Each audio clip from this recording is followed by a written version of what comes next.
Corona virus के बढ़ते प्रकोप के चलते देश में आभूषण का कारोबार अपनी चमक खोता जा रहा है।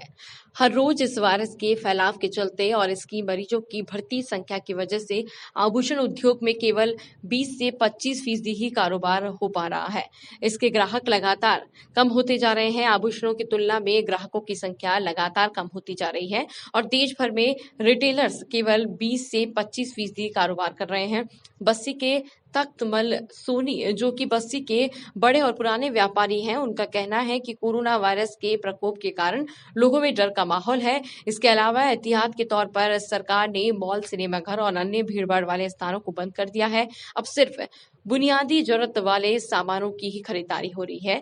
ज्वेलरी इंडस्ट्री में डिमांड मुख्यतः शादियों की वजह से आती है, लेकिन कोरोना वायरस की वजह से इस तरह के आयोजन रद्द हो रहे हैं। इससे शादी की खरीदारी रुक गई है। बस्सी ज्वेलरी व्यापारी हरिप्रकाश सोनी का कहना है कि इस साल शादियों की सीजन नहीं होने व ग्राहकों की संख्या में 60 से 70% की गिरावट आई है और कोरोना महामारी के कारण कारोबार धीमा है। हम बस्सी मौजूद हैं और लगातार कोरोना का जब से कहर चालू हुआ है तब से लगातार व्यापारियों पर दोहरी मार इसकी देखने को मिली है। लगातार जो ज्वेलर्सों की दुकानें, इनसे बात करते हैं कोरोना के बाद में क्या वाकई जो व्यापार है उसमें तेज़ी आई है या किस तरीके से जो व्यापार चल रहा है। क्या नाम है आपका? पवन कुमार सोनी।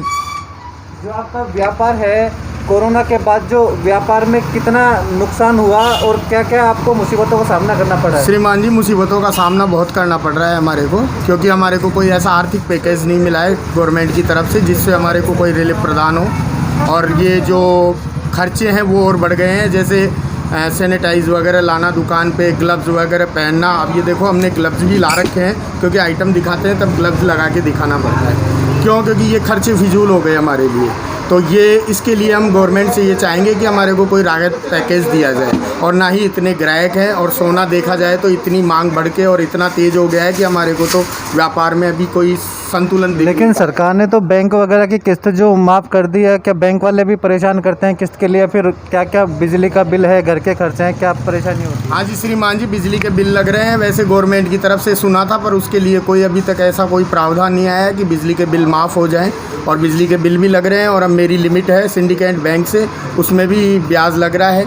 तो अब ये कहाँ से चुका पाएंगे? ये तो हमारे लिए एक आर्थिक विषय हो गया कि हमारे पास कोई राहत पैकेज सरकार की तरफ से आए तो हमारे लिए बहुत महत्वपूर्ण है। या गवर्नमेंट कोई ऐसा इशू बना के हमारे को ऐसा वर्क देवे जिससे कि हमारा कुछ काम निकल जाए, पर अभी कोई ऐसा प्रावधान मिल नहीं पा रहा है। वर्कर्स वगैरह को तनख्वाह कहाँ से दें? ये कई दिक्कतें आ रही है श्रीमान।